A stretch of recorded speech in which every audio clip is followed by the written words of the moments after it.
Hi there. We're about to go through email authentication in the GrowthGenius app. As you can see, we're in the settings section. If you click in the top right-hand corner of your screen and hit the drop-down, you can see the settings is the third item down. Hit settings and then go to email. If you're going to run the email authentication, we can click change sending email first.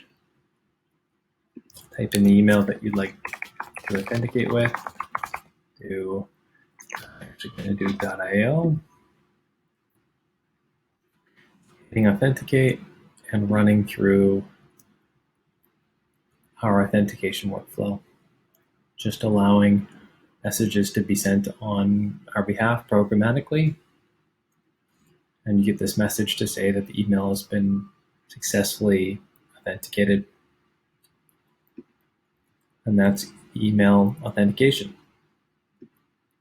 If you're to do LinkedIn authentication, you just fill in your credentials here, your LinkedIn email, and your password. As you can see, just exposing my password here, but it'll be picked up by a server that we run daily to run your LinkedIn. You hit save, and you're good to go. It'll run the next day, and it'll run once every 24 hours.